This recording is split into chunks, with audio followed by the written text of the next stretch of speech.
കന്നുകാലികളെ കശാപ്പിനായി വിൽക്കുന്നത് നിരോധിച്ചുകൊണ്ടുള്ള കേന്ദ്ര സർക്കാർ ഉത്തരവ്. കന്നുകാലികളുടെ വിൽപ്പനയ്ക്ക് കടുത്ത നിയന്ത്രണം. വിൽപ്പന കാർഷികാവശ്യങ്ങൾക്ക് മാത്രം. കാള, പശു, പോത്ത്, ഒട്ടകം എന്നിവ നിരോധിത പട്ടികയിൽ. സംസ്ഥാനത്തിന്റെ പരിധിയിൽ വരുന്ന വിഷയത്തിൽ പരിസ്ഥിതി മന്ത്രാലയം ഇറക്കിയ ഉത്തരവിൽ അവ്യക്തത. വിവരങ്ങളുമായി സന്തോഷ് തള്ളിങ് ചേരുന്നു. സന്തോഷ്, നിലവിൽ ഈ ഉത്തരവ് പ്രകാരം രാജ്യത്തിന് കശാപ്പ് നടത്താനാകില്ല. ബീഫ് അടക്കമുള്ള ഇറച്ചികൾ നിരോധിക്കേണ്ടി വരും, അല്ലെങ്കിൽ ഇറച്ചികൾ ഇല്ലാതാകും. അത്തരത്തിൽ കൂടിയുണ്ട് ഈ ഉത്തരവിന്റെ കൂടുതൽ വിശദാംശങ്ങളിലേക്ക് പോയാൽ. അജിംഷാദ് 1962 മൃഗങ്ങൾക്കെതിരായ ക്രൂരത തടയുന്ന നിയമത്തിന്റെ മറവ് പിടിച്ചാണ് ഇപ്പോൾ കേന്ദ്ര പരിസ്ഥിതി മന്ത്രാലയം പുതിയ ഒരു വിജ്ഞാപനം പുറത്തിറക്കിയിരിക്കുന്നത്. ഇത് പ്രകാരം കാർഷികേതര ആവശ്യങ്ങൾക്ക് കന്നുകാലികളെ വിൽക്കാനോ വാങ്ങാനോ പാടില്ല. ഫലത്തിൽ രാജ്യത്ത് പൂർണ്ണമായും കന്നുകാലി കച്ചവടം, കന്നുകാലികളെ അറവുശാലകളിൽ എത്തിക്കുന്നത് തടയുക, അങ്ങനെ ഒരു കന്നുകാലി കശാപ്പ് തന്നെ പൂർണ്ണമായും ഫലത്തിൽ നിരോധിക്കുകയാണ് കേന്ദ്ര സർക്കാർ ഇതിലൂടെ ചെയ്യുന്നത്. ഈ വിജ്ഞാപനത്തിൽ തന്നെ കടുത്ത നിയന്ത്രണങ്ങളും കന്നുകാലി കർഷകർക്ക് നൽകുന്നുണ്ട്. ഈ കന്നുകാലികളെ വാങ്ങുന്നതും വിൽക്കുന്നതും കർഷകർ മാത്രമേ ആകാവൂ. വാങ്ങിക്കഴിഞ്ഞാൽ തന്നെ 6 മാസത്തിനുള്ളിൽ മറ്റൊരു കൈമാറ്റം പാടില്ല. വാങ്ങുമ്പോൾ ഇത് കൊല്ലാനല്ല, അല്ലെങ്കിൽ അറവുശാലകൾക്ക് നൽകാനല്ല എന്ന് കൃത്യമായി എഴുതി ഒപ്പിട്ട് രേഖയാക്കി നൽകിയിരിക്കണം എന്നും അറിയിക്കുന്നുണ്ട്. അല്ലാതെ വിപണനശാലകൾ, കന്നുകാലികളുടെ വിപണനശാലകൾ എവിടെയൊക്കെ ആയിരിക്കണം എന്ന കാര്യത്തിൽ പോലും നിയന്ത്രണമുണ്ട്. സംസ്ഥാന പാതകളിൽ നിന്ന്, സംസ്ഥാന അതിർത്തിയിൽ നിന്ന് 25 കിലോമീറ്റർ ഉള്ളിലും അന്തർദേശീയ അതിർത്തിയിൽ നിന്ന് 50 കിലോമീറ്റർ ഉള്ളിലും ആയിരിക്കണം ഇത്തരത്തിലുള്ള കന്നുകാലി മാർക്കറ്റുകൾ എന്നും ഈ ഉത്തരവിൽ എടുത്തു പറയുന്നു. ഒരു തരത്തിലും അറവുശാലകൾക്ക് കന്നുകാലികളെ കൈമാറാൻ പാടില്ല. കന്നുകാലി എന്ന വിവേചനത്തിൽ 4 മൃഗങ്ങളാണുള്ളത്. പോത്ത്, കാള, പശു, ഒട്ടകം. ഈ 4 ഏതെങ്കിലും തരത്തിൽ കാർഷികേതര ആവശ്യങ്ങൾക്ക് ഉപയോഗിക്കാൻ പാടില്ല എന്ന് വ്യക്തമാക്കിയിരിക്കുന്നത്. അതേസമയം കന്നുകാലികളെ വളർത്താനും വിൽക്കാനും സംരക്ഷിക്കാനും സംബന്ധിച്ച് ഓരോ സംസ്ഥാനങ്ങൾക്കും നിയമമുണ്ട്. അതാത് സംസ്ഥാനങ്ങളുടെ നിയമത്തിന്മേലുള്ള ഒരു കടന്നുകയറ്റമായിട്ട് വേണം ഇത് നിർവചിക്കാൻ. കാരണം സംസ്ഥാനങ്ങൾക്ക് ചില കാര്യങ്ങളിലുള്ള പൂർണ്ണമായ ഒരു സ്വാതന്ത്ര്യം, അധികാരവും ഭരണഘടന വാഗ്ദാനം ചെയ്യുന്നു. അതിനു മേലുള്ള ഒരു കടന്നുകയറ്റമാണ് ഇതെന്ന ശക്തമായ വിമർശനവും ഉയർന്നിട്ടുണ്ട്. എന്ന് മാത്രമല്ല, ഗോവധ നിരോധനം പൂർണ്ണമായി നടപ്പിലാക്കാനുള്ള പിൻവാതിലൂടെ ഉള്ളൊരു ശ്രമമായും ഈ ഉത്തരവിനെ വ്യാഖ്യാനിക്കുന്നു. കേരളം, ഗോവ, നോർത്ത് ഇന്ത്യൻ സംസ്ഥാനങ്ങളിലൊന്നും ഇപ്പോൾ ഗോവധ നിരോധനമില്ല. ഈ ഉത്തരവ് വരുന്നതോടുകൂടി അത്തരം സംസ്ഥാനങ്ങളിൽ പോലും ഗോവധ നിരോധനം ഫലത്തിൽ പൂർണ്ണമായും വരികയാണ് ചെയ്യുന്നത്. അജിംഷാദ്. തീർച്ചയായും സന്തോഷ് തള്ളിങ്ങാണ് വിവരങ്ങൾ നൽകിയത്. കന്നുകാലി കശാപ്പ് നിരോധിച്ചുകൊണ്ട് കേന്ദ്ര പരിസ്ഥിതി മന്ത്രാലയം ഇറക്കിയ ഉത്തരവിന്റെ വിശദാംശങ്ങളാണ് സന്തോഷ് തള്ളിങ് നൽകിയത്. ഭക്ഷണ സ്വാതന്ത്ര്യത്തിന്മേൽ കടന്നു കയറാനുള്ള കേന്ദ്ര സർക്കാരിന്റെ നീക്കം ജനങ്ങൾ തള്ളിക്കളയുമെന്ന് മന്ത്രി കെ ടി ജലീൽ.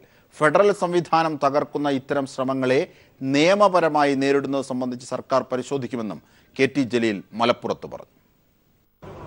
ആളുകളെ നിയമം ലംഘിക്കാൻ വേണ്ടി ഭരണകൂടം തന്നെ പ്രേരിപ്പിക്കുന്ന അവസ്ഥയിലേക്ക് ഇത് നയിക്കും.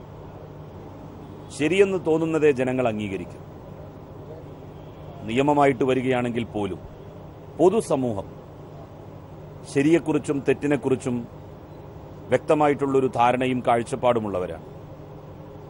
ആ നിലക്ക് ആ കാഴ്ചപ്പാടിന് വിരുദ്ധമായി കേന്ദ്ര ഗവൺമെന്റ് നിയമങ്ങൾ കൊണ്ടുവന്നാൽ അതിന്റെ ഭാവി എന്താകുമെന്നുള്ളത് കണ്ടറിയുക തന്നെ വേണം. ഇതിന്റെ നിയമപരമായിട്ടുള്ള വശങ്ങൾ എന്താണ് എന്ന് എനിക്കറിയില്ല. ഏതായാലും ഇത്തരത്തിലുള്ള ശ്രമങ്ങൾ ഉണ്ടായപ്പോൾ അതിനെതിരെ ശക്തമായി നിലപാട് സ്വീകരിച്ചിട്ടുള്ള ഇടതുപക്ഷ ജനാധിപത്യ മുന്നണിയാണ് ഇപ്പോൾ സംസ്ഥാനം ഭരിക്കുന്നത്. അത്രമാത്രമേ ഞാൻ അതിനെക്കുറിച്ച് പറയുന്നു. കന്നുകാലി കശാപ്പ് നിരോധിച്ച കേന്ദ്ര നടപടി നിയമപരമായി പരിശോധിക്കുമെന്ന് കൃഷിമന്ത്രി വി.എസ്. സുനിൽകുമാർ. സംസ്ഥാനത്തിന്റെ അധികാര പരിധിയിലേക്കുള്ള കേന്ദ്രത്തിന്റെ കടന്നുകയറ്റമാണിത്. RSS അജണ്ടയാണ് കേന്ദ്രം നടപ്പാക്കുന്നതെന്നും സുനിൽകുമാർ പീപ്പിൾ ടിവിയോട് പറഞ്ഞു. ഈ കന്നുകാലി കശാപ്പുമായി ബന്ധപ്പെട്ട തീരുമാനം എടുക്കേണ്ട അധികാരം ഭരണഘടന അനുസരിച്ച് സംസ്ഥാന ഗവൺമെന്റുകൾക്കാണ്. സംസ്ഥാന ഗവൺമെന്റുകളുടെ അധികാരത്തിന് മേൽ കൈകടത്തുന്നത് ഭരണഘടനാ ലംഘനമാണ്. മാത്രമല്ല ഇതൊക്കെ ഭക്ഷണ സ്വാതന്ത്ര്യത്തിന് കൈകടത്തലാണ്. ഇതൊക്കെ ശുദ്ധ അസംബന്ധമാണ് കേന്ദ്ര ഗവൺമെന്റ് ചെയ്യുന്നത്. എന്നിട്ട് ഇപ്പോൾ ഇങ്ങനെ തീരുമാനം എടുക്കുന്നതിന് പിന്നിൽ നിഗൂഢമായ താല്പര്യങ്ങളാണ്. പിന്നെ RSSന്റെ അജണ്ട നടപ്പാക്കാണ്, ഇവിടെ സംഘപരിവാർ അജണ്ട നടപ്പാക്കാണ്. അത് സംസ്ഥാന ഗവൺമെന്റ് നിയമപരമായി പരിശോധിച്ച് പറയാൻ പറ്റുള്ളൂ. കന്നുകാലികളെ കശാപ്പിനായി വിൽക്കുന്നത് നിരോധിച്ചുകൊണ്ടുള്ള കേന്ദ്ര സർക്കാരിന്റെ ഉത്തരവാണ് പുറത്തെത്തിയിരിക്കുന്നത്. കന്നുകാലികളുടെ വിൽപ്പനയ്ക്ക് കടുത്ത നിയന്ത്രണം ഏർപ്പെടുത്തിയിരിക്കുന്നു. കാർഷിക ആവശ്യങ്ങൾക്ക് മാത്രമേ വിൽപ്പന നടത്താവൂ. കാള, പശു, പോത്ത്, ഒട്ടകം എന്നിവ നിരോധിത പട്ടികയിലാണ് പെടുന്നത്. സംസ്ഥാനത്തിന്റെ പരിധിയിൽ വരുന്ന വിഷയത്തിൽ പരിസ്ഥിതി മന്ത്രാലയം ഇറക്കിയ ഉത്തരവിൽ അവ്യക്തതകൾ ധാരാളമാണ്. ഇപ്പോൾ കൂടുതൽ വിവരങ്ങളുമായി സന്തോഷ് സളിം ചേരുകയാണ്. സന്തോഷ്, അതായത് കശാപ്പ് നിരോധിക്കുന്നതാണ് ഫലത്തിൽ വരുന്ന ഈ ഉത്തരവിന്റെ ഫലം എന്നുണ്ടെങ്കിൽ പോലും, അതായത് കശാപ്പിനായുള്ള വിൽപ്പന നിരോധിക്കുമ്പോൾ പാലിക്കേണ്ട ചില കാര്യങ്ങളുണ്ട്. വിൽപ്പനശാലകൾ ഏത് വിധത്തിലാണ് കശാപ്പിനല്ല ഇത് എന്ന് ബോധ്യപ്പെടുത്തേണ്ടത്? അതുമായി ബന്ധപ്പെട്ട പരാമർശങ്ങൾ എന്തെങ്കിലും ഉത്തരവിലുണ്ടോ? ഒന്ന്. രണ്ട്, ഈ കശാപ്പുമായി ബന്ധപ്പെട്ട് ഇപ്പോൾ നിലനിൽക്കുന്ന സംസ്ഥാനങ്ങളുടെ അധികാരവുമായി ബന്ധപ്പെട്ട് എങ്ങനെയാണ് അതിൽ കടന്നുകയറ്റം ഉണ്ടാകുന്നത്? ആ വിശദാംശങ്ങൾ കൂടി.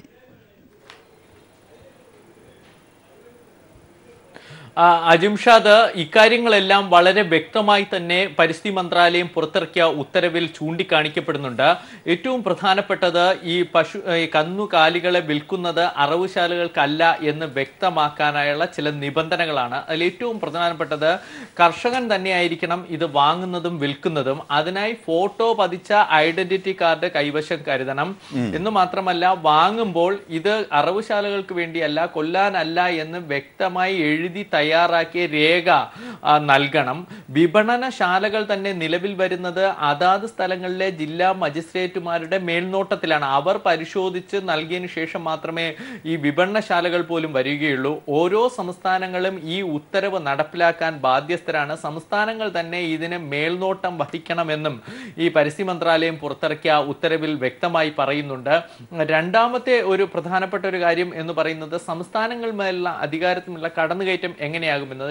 രണ്ട് കാര്യങ്ങളുണ്ട്. ഒന്ന്, ഈ ഭക്ഷണം അടക്കമുള്ളവയുടെ കാര്യങ്ങളിൽ ഓരോ സംസ്ഥാനങ്ങളിലും അവിടുത്തെ സാമൂഹ്യ അന്തരീക്ഷം പരിഗണിച്ചുകൊണ്ടാണ് നിരോധനമോ അല്ലെങ്കിൽ ഇളവൊക്കെ വരുത്തുന്നത്. അതിനുള്ള അധികാരം സംസ്ഥാനങ്ങൾക്കുണ്ട്. അതും ഇവിടെ ലംഘിക്കപ്പെടുകയാണ് കേന്ദ്ര സർക്കാർ പുറത്തിറക്കിയ ഈ ഉത്തരവിലൂടെ. രണ്ടാമത്തേത്, കന്നുകാലികളുടെ വളർത്തൽ, പരിപാലിക്കൽ തുടങ്ങിയവയുമായി ബന്ധപ്പെട്ട് തന്നെ സംസ്ഥാനങ്ങൾക്ക് നിയമമുണ്ട്. ആ നിയമങ്ങളും കൂടി മറികടക്കുകയാണ് ഇപ്പോൾ ഈ ഉത്തരവിലൂടെ. നമുക്കറിയാം, ഗോവ, കേരളമാകട്ടെ വടക്ക് കിഴക്കൻ സംസ്ഥാനങ്ങളാകട്ടെ ഇവിടെ ഒന്നും ഗോവധ നിരോധനമില്ല. കാരണം അവിടുത്തെ ഒരു ഭക്ഷ്യ സംസ്കാരവുമായി ബന്ധപ്പെട്ടാണ് അത് കിടക്കുന്നത്. എന്നാൽ മറ്റു സംസ്ഥാനങ്ങളിൽ നേരത്തെയും മുതൽ ഗോവധ നിരോധനമുണ്ട്. ഇപ്പോൾ RSS അടക്കമുള്ള BJP അടക്കമുള്ള സംഘടനകൾ വന്നതിന് ശേഷം അത് നടപ്പിലാക്കിയിട്ടുമുണ്ട്. ഇവർക്ക് ഇവിടെ പ്രധാനപ്പെട്ട ആവശ്യം നോർത്ത് ഈസ്റ്റ്, വടക്ക് കിഴക്കൻ സംസ്ഥാനങ്ങളിലും അവരുടെ RSSന്റെ അജണ്ട നടപ്പിലാക്കുക, ഗോവ, കേരളം അടക്കമുള്ള ദക്ഷിണേന്ത്യൻ സംസ്ഥാനങ്ങളിൽ നടപ്പിലാക്കുക എന്നതാണ്. അത് നേരിട്ട് ഇപ്പോൾ അധികാരമില്ലാത്തതിനാൽ, സംസ്ഥാന അധികാരമില്ലാത്തതിനാൽ കേരളത്തിൽ അത് നടപ്പിലാക്കാൻ കഴിയുകയില്ല. നോർത്ത് ഇന്ത്യ, വടക്ക് കിഴക്കൻ സംസ്ഥാനങ്ങളിലോ ഗോവയിലോ അത് നടപ്പിലാക്കാൻ പോയാൽ ജനങ്ങളുടെ വലിയൊരു എതിർപ്പുണ്ടാകും. അത് കരുതിക്കൂട്ടിയാണ് ഇത്തരത്തിലുള്ള ഒരു പിൻവാതിൽ നീക്കം കേന്ദ്ര പരിസ്ഥിതി മന്ത്രാലയത്തിലൂടെ RSS നടപ്പിലാക്കുന്നതെന്ന് വേണം അനുമാനിക്കാൻ. അതായത് സന്തോഷ്, ഉത്തരേന്ത്യയിൽ തന്നെ വിവിധ സംസ്ഥാനങ്ങളിൽ ഗോവധവുമായി ബന്ധപ്പെട്ട് നിൽക്കുന്നത് വിവിധതരം നിയമങ്ങളാണ്. ചില സംസ്ഥാനങ്ങളിലാകട്ടെ പശുവിനെ മാത്രം അറുക്കുന്നതിനാണ് നിരോധനം. ചിലയിടത്ത് കാളയെയും എരുമയെയും പോത്തിനെയും ഒക്കെ ഉണ്ട്. മറ്റു പലയിടത്തും അതില്ല. ഇപ്പോൾ സന്തോഷ് തന്നെ സൂചിപ്പിച്ചതുപോലെ ദക്ഷിണ ഇന്ത്യയിലേക്ക് വന്നാൽ അവിടുത്തെ സംസ്ഥാനങ്ങളിൽ, കേരളം അടക്കമുള്ള ഗോവ അടക്കമുള്ള സംസ്ഥാനങ്ങളിലാകട്ടെ ഗോവധമേ നിരോധനമില്ല. ഇങ്ങനെ പോകുന്ന സംസ്ഥാനങ്ങളുടെ അധികാരം ഇതുവഴി തന്നെ സാധൂകരിക്കപ്പെടുന്നതല്ലേ? ആ അധികാരത്തിന്മേലുള്ള കടന്നുകയറ്റമെന്ന് വ്യക്തമായി ഈ വിജ്ഞാപനത്തെ, ഈ ഉത്തരവിനെ കാണാൻ കഴിയുമല്ലോ. ഒന്ന്.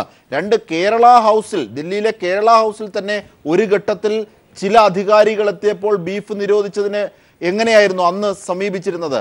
ആ നിരോധനം എങ്ങനെയാണ് നീങ്ങിയത്? അതടക്കമുള്ള കാര്യങ്ങൾ പരിശോധിച്ചാൽ ഈ വിജ്ഞാപനത്തിലെ അശാസ്ത്രീയതയും ഫെഡറൽ ഇസത്തോടുള്ള എതിർപ്പും ബോധ്യമാകില്ലേ സന്തോഷ്? അജിംഷാദ്, രാജ്യത്തിന്റെ ഒരു സാംസ്കാരിക വൈവിധ്യതയുടെ ഭാഗം കൂടിയാണ് ഈ ഭക്ഷ്യ സംസ്കാരം എന്ന് പറയുന്നത്.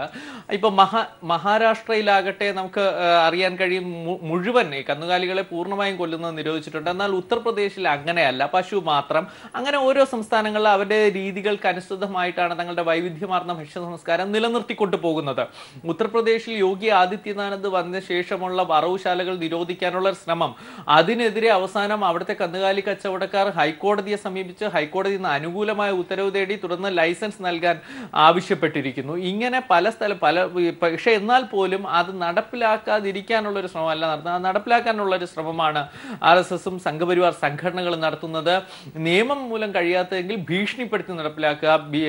ഡൽഹിയിൽ തന്നെ അതിർത്തികൾ, ഹരിയാനയുടെയോ UPയുടെയോ അതിർത്തികളിലൊന്നും നേരത്തെ തന്നെ ഇത്തരത്തിലുള്ള ഈ അറവുശാലകളൊക്കെ നേരിട്ട് ഈ സംഘപരിവാർ സംഘടനകൾ എത്തി ഭീഷണിപ്പെടുത്തി അടച്ചിട്ടുണ്ട്. ശിവസേന ഹരിയാനയിൽ നടത്തിയ അതിക്രമം 2 മാസം മുമ്പ് വലിയേറെ വിവാദമായിരുന്നു. ഇവർക്കെല്ലാം നോട്ടീസ് കൊടുത്തു, എല്ലാ അറവുശാലകളും എത്രയും വേഗം അടയ്ക്കണമെന്നൊക്കെ നോട്ടീസ് കൊടുത്തിരുന്നു. അങ്ങനെ ഗോവധത്തിന്റെ പേരിൽ തന്നെ ഈ ഹരിയാനയിൽ ഒരു കർഷകനെ കൊന്നിട്ട് 1 മാസമേ തികയുന്നുള്ളൂ, തല്ലിക്കൊല്ലുകയായിരുന്നു. ലൈസൻസ് അടക്കമുള്ളവ ലഭിച്ച ശേഷം വിപണന കേന്ദ്രത്തിൽ, അംഗീകൃത വിപണന കേന്ദ്രത്തിൽ നിന്ന് കന്നുകാലികളെ വാങ്ങി കൊണ്ടുപോകുമ്പോഴാണ്, വളർത്താനായി കൊണ്ടുപോകുമ്പോഴാണ് ഹൈവേയിലിട്ട് ഗോവധ സംരക്ഷകർ എന്ന പേരിൽ അടിച്ചു കൊല്ലുന്നത്. അങ്ങനെയുള്ള വലിയ പ്രശ്നങ്ങൾ നിൽക്കുമ്പോഴാണ് അവരെല്ലാം അംഗീകരിച്ചുകൊണ്ടുള്ള ഒരു ഉത്തരവ് കേന്ദ്രത്തിൽ നിന്ന് ഉണ്ടായിരിക്കുന്നത്. അജിംഷാദ്, തീർച്ചയായും ഇതിനെ കാണേണ്ടത് മറ്റു പല മാനങ്ങളുമുണ്ട്. സന്തോഷം, ഒരുപക്ഷെ അടുത്ത ദിവസങ്ങളിൽ ഇന്ത്യ മുഴുവൻ വളരെ ഗൗരവമായി ചർച്ച ചെയ്യുന്ന വലിയ വിഷയം തന്നെയാകും ഈ വിജ്ഞാപനം എന്നത്, ഈ ഉത്തരവ് എന്നത്.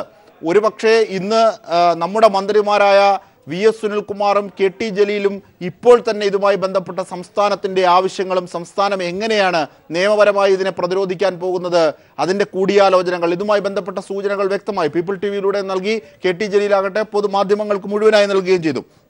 അങ്ങനെയാണെങ്കിൽ വളരെ ഗൗരവമായ ചർച്ചയാകും ഇതിന്മേൽ നടക്കുക.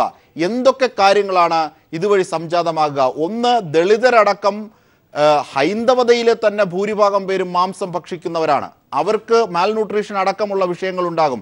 വെജിറ്റേറിയൻ അങ്ങനെ കഴിക്കാൻ സാമ്പത്തികമായി കൃത്യമായി കഴിയാത്തവർ, അങ്ങനെ ഒരു വിഷയം ഒന്ന്. ഇങ്ങനെ പല വിധത്തിലുള്ള വിഷയം. നേരത്തെ സന്തോഷ് തന്നെ സൂചിപ്പിച്ചതുപോലെ ഭക്ഷണ വൈവിധ്യം എന്നതിലേക്കുള്ള ആക്രമണം, യൂണിറ്റി ഇൻ ഡൈവേഴ്സിറ്റി എന്ന് പറയുന്നതിനെ അക്ഷരാർത്ഥത്തിൽ കടക്കൽ കത്തിവെക്കുന്നു.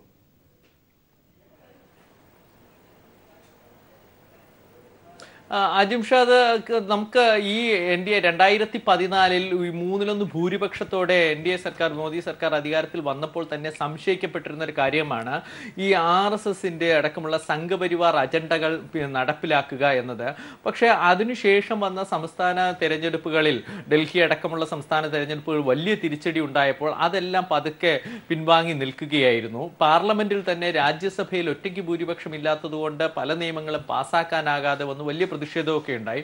പക്ഷേ ഇപ്രാവശ്യത്തെ ഉത്തർപ്രദേശ് തെരഞ്ഞെടുപ്പ്, ഈ 5 നിയമസഭാ തെരഞ്ഞെടുപ്പിൽ ഉത്തർപ്രദേശിലുണ്ടായ വൻ വിജയം, മറ്റു സംസ്ഥാനങ്ങളിൽ അധികാരം ലഭിച്ചത് വീണ്ടും RSSന്റെ ആ വർഗീയ അജണ്ട ശക്തമായി ഉയർന്നു വരുന്നതാണ്. അതാണ് ഇപ്പോൾ ഈ കാണുന്നത്. ഇന്ന് 3 വർഷം പൂർത്തിയാക്കി 4ാം വർഷത്തിലേക്ക് കടക്കുകയാണ് കേന്ദ്ര സർക്കാർ എന്നതും ശ്രദ്ധേയം. അതിനുള്ള ദേശീയ തലത്തിലുള്ള ഉദ്ഘാടനങ്ങൾ പല ഭാഗത്ത് നടക്കുന്നു. നരേന്ദ്രമോദി തന്നെ ആസാമിൽ അത് ഉദ്ഘാടനം ചെയ്തു കഴിഞ്ഞു. അപ്പോഴാണ് കേന്ദ്ര പരിസ്ഥിതി മന്ത്രാലയം മുഴുവൻ സംഘപരിവാർ ആശയങ്ങളെയും പ്രീണിപ്പിച്ചുകൊണ്ടുള്ള ഒരു ഉത്തരവ് പുറത്തിറക്കിയിരിക്കുന്നത്. ഏതെങ്കിലും തരത്തിൽ സംസ്ഥാനങ്ങളുമായ ഒരു ചർച്ചയില്ല. ഏത് അടിസ്ഥാനത്തിലാണ് ഇങ്ങനെ ഒരു ഉത്തരവ് ഇറങ്ങിയത്? കന്നുകാലികൾ എന്ന ആ വിവേചനത്തിൽ എങ്ങനെയാണ് 4 മൃഗങ്ങൾ, പശു, പോത്ത്, കാള, ഒട്ടകം തുടങ്ങിയവ ഉൾപ്പെട്ടത്? മറ്റു മൃഗങ്ങൾ എന്തുകൊണ്ട് ഉപയോഗിച്ചു? അതിനെക്കുറിച്ച് എന്തെങ്കിലും റിപ്പോർട്ടുണ്ടോ, പഠനമുണ്ടോ? സംസ്ഥാന നിയമങ്ങളിന്മേലുള്ള കടന്നുകയറ്റമാണോ? തുടങ്ങിയ നിരവധി ചോദ്യങ്ങൾ, അവ്യക്തതയുണ്ട്. അതിനൊക്കെ ഉത്തരം നൽകണം പരിസ്ഥിതി മന്ത്രാലയം. പക്ഷെ അതൊന്നുമില്ല. ഒരു വിജ്ഞാപനം പുറത്തിറക്കുക, അത് നടപ്പിലാക്കാൻ സംസ്ഥാനങ്ങൾ ബാധ്യസ്ഥനാണെന്ന് അറിയിക്കുക ചെയ്യുകയാണ് ഇവിടെ പരിസ്ഥിതി മന്ത്രാലയം ചെയ്തിരിക്കുന്നത്. തീർച്ചയായും മോദി അധികാരത്തിൽ വന്നതിന് ശേഷം, പ്രത്യേകിച്ച് ഉത്തർപ്രദേശിൽ യോഗി ആദിത്യനാഥ് അധികാരത്തിൽ വന്നതിന് ശേഷം പശു വിൽപ്പനയ്ക്കെതിരായി നടത്തിയ എത്ര കൊലപാതകങ്ങളുണ്ട്. അത്തരത്തിൽ ഒരുപാട് വിവാദങ്ങൾ രാജ്യത്ത് മതിക്കുന്ന ഒരു സമയത്തു കൂടിയാണ് ഇത്തരത്തിൽ നിയമം മൂലം അതിനെ നിരോധിക്കാനുള്ള ഒരു വലിയ നീക്കം രാജ്യത്താകമാനം നടത്തുന്നത്. സംസ്ഥാനങ്ങളുടെ അധികാരങ്ങളിലേക്കുള്ള കടന്നുകയറ്റമെന്ന് വ്യാപകമായ പ്രതിഷേധം ഇതിനകം തന്നെ ഉയർന്നിരിക്കുന്നു. കന്നുകാലി കശാപ്പ് രാജ്യത്ത് നിരോധിക്കുന്നതിൻ്റെ ഫലമാണ് ഈ പുതിയ ഉത്തരവിലൂടെ സംജാതമായിരിക്കുന്നത്. കാർഷിക ആവശ്യങ്ങൾക്ക് മാത്രമേ കന്നുകാലികളെ വിൽക്കാവൂ, കശാപ്പിന് ആകരുത് എന്ന് വിൽപ്പനക്കാർ ഉറപ്പുവരുത്തണമത്രേ. ഇതാണ് ഈ ഉത്തരവിന്റെ സാരം. ഇതിന്റെ വിശദാംശങ്ങളാണ് സന്തോഷ് സർലിംഗ് ഞങ്ങളുടെ പ്രതിനിധി നൽകിയത്. തൃശൂർ റെയിൽവേ സ്റ്റേഷൻ കോമ്പൗണ്ടിലെ മുത്തശ്ശി കിണറിന് പുതുജീവൻ പകർന്ന ഹരിത കേരള മിഷൻ. ബ്രിട്ടീഷ് ഭരണകാലത്ത് ആവി എഞ്ചിനുകളിൽ വെള്ളമെത്തിക്കാൻ ഉപയോഗിച്ചിരുന്ന ഭീമൻ കിണറാണ് 21 ലക്ഷം രൂപ ചെലവഴിച്ച് നവീകരിക്കുന്നത്. റെയിൽവേ സ്റ്റേഷനിൽ പ്ലാറ്റ്ഫോം ആവശ്യങ്ങൾക്ക് വെള്ളമില്ലാതായതോടെയാണ് നഗരത്തിന്റെ കുപ്പത്തൊട്ടിലായി മാറിയിരുന്ന കിണറിന് പുനർജീവിതമേകുന്നത്. ഒരു നൂറ്റാണ്ട് മുമ്പ് തൃശൂർ റെയിൽവേ സ്റ്റേഷൻ പ്രവർത്തനമാരംഭിക്കുന്ന കാലത്താണ് കരിങ്കൽ ഭിത്തികളാൽ തീർത്ത കിണർ സ്ഥാപിച്ചത്. വൈദ്യുതി ഇല്ലാതിരുന്ന കാലത്ത് മനുഷ്യ അധ്വാനം ഉപയോഗിച്ച ആവി എഞ്ചിനിലേക്ക് വെള്ളം എത്തിച്ചിരുന്നത് ഇവിടെ നിന്നാണ്. ബ്രിട്ടീഷുകാരുടെ പിൻവാങ്ങലിനൊപ്പം പുത്തൻ സാങ്കേതിക വിദ്യകളും എത്തിയതോടെ കിണർ 50 വർഷമായി ഉപേക്ഷിക്കപ്പെട്ട നിലയിലാണ്. Station manager Joseph നൈനാന്റെ ശ്രമഫലമായി Haritha Keralam പദ്ധതിയിൽ ഉൾപ്പെടുത്തി കിണർ ശുചിയാക്കാൻ സ്ഥലം MLA കൂടിയായ മന്ത്രി VS സുനിൽകുമാർ തുക അനുവദിച്ചു. 21 ലക്ഷം രൂപ ചെലവാക്കി തൃശൂർ നിർമ്മിതി കേന്ദ്രത്തിന്റെ നേതൃത്വത്തിലാണ് ശുചീകരണം നടക്കുന്നത്. കുടിവെള്ളത്തിന് മാത്രം ഇനി ഗവൺമെന്റ് പീച്ചിൽ വെള്ളം മാത്രം ഉപയോഗിക്കുക, ബാക്കിയുള്ള എല്ലാ പർപ്പസിനും ഈ വെള്ളക്കിണറ്റിലെ വെള്ളം ഉപയോഗിക്കാനാണ് ഉദ്ദേശിക്കുന്നത്. പിന്നെ തുടർന്നും വെള്ളം ലഭ്യത ഇല്ലാതെ വരികയാണെങ്കിൽ ഈ വെള്ളം ശുദ്ധീകരിച്ചിട്ട് തീർച്ചയായിട്ടും അത് കുടിക്കുവാനുള്ള ഒരു യോഗ്യമാക്കി തീർക്കാനാണ് പദ്ധതി ഇട്ടുകൊണ്ടിരിക്കുന്നത്. സ്റ്റേഷനിൽ പ്ലാറ്റ്ഫോം ആവശ്യങ്ങൾക്കായി വെള്ളം എത്തിച്ചിരുന്നത് പീച്ചിയിൽ നിന്നാണ്. വേനൽക്കാലത്ത് വെള്ളം മുടങ്ങിയതോടെയാണ് പുതിയ സ്രോതസ്സുകളെക്കുറിച്ച് ആലോചന തുടങ്ങിയത്. ശുചീകരണം പൂർത്തിയാകുന്നതോടെ ജലവിതരണത്തിൽ തൃശൂർ റെയിൽവേ സ്റ്റേഷൻ സ്വയം പര്യാപ്തത കൈവരിക്കും. News bureau, Thrissur.